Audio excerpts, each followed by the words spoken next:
Veronica Film kijken we vandaag ook bij twee films achter de schermen. De eerste is De Ratelrat, de nieuwe film van Wim Verstappen. U kent vast nog wel Grijpstra en De Gier, die twee typisch Amsterdamse regisseurs. De Ratelrat wordt het vervolg op Grijpstra en De Gier. Eén groot verschil, Peter Faber speelt nu De Gier in plaats van Rutger Hauer. Maar Grijpstra bleef dezelfde, Rijk de Gooier.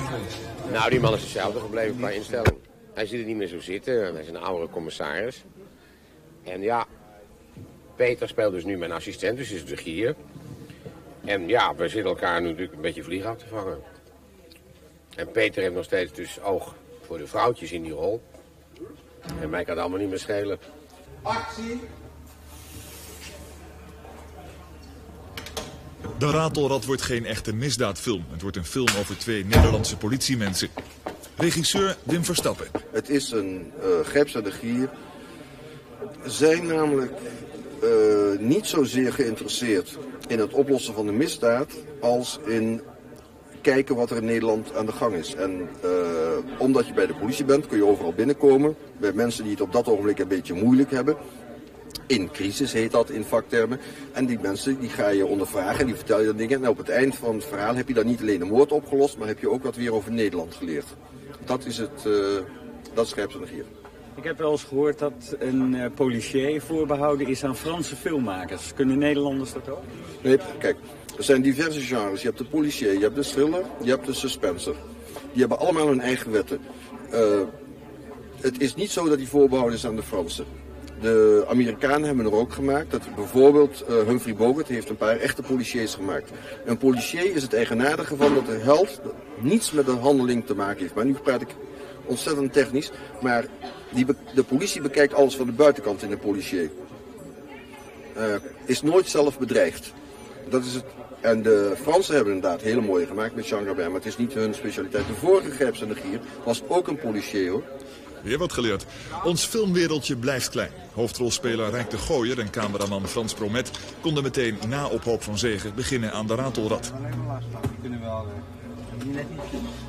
Peter Faber speelt voor het eerst een politieagent. Daar heb ik de rol voor aangenomen, heb ik nog nooit eerder gedaan. Ik heb nog nooit eerder iemand van de politie gespeeld. En het leek me wel boeiend. Ook omdat die Jan Willem van der Wetering boeiend vind, de schrijver van dit. Of de film fantastisch vond ik niet, maar ik vond het in ieder geval leuk om die man ontmoet te hebben. Er bestond natuurlijk al die andere film, hè? Grijpstra en De Gier. Nooit gezien, nee. Expres nooit gezien? Ik weet het niet, ik zie niet zoveel Nederlandse films eigenlijk. Ja. Ik kan me voorstellen dat ze wel gezegd hebben van nou, Rutger Hauer heeft die rol eens gespeeld. Wat betekent dat voor jou? Oh, weet ik niet. Ik geloof dat ik meer affiniteit met Jan Willem van der Wetering heb. En met het werk van die man. En ook met de rol aan Rutger gehad heeft. En voor Rutger is het misschien een stap geweest in zijn carrière. En dat is het voor mij niet.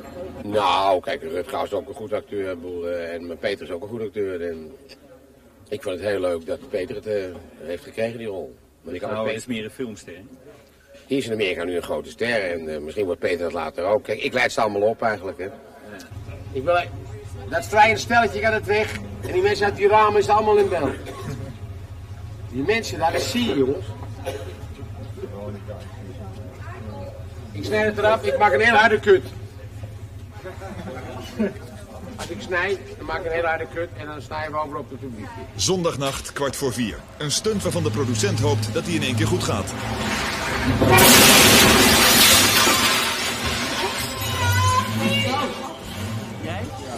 Mooi, dat doet niet open. Nou, laten we nog een keer doen. Ga je op.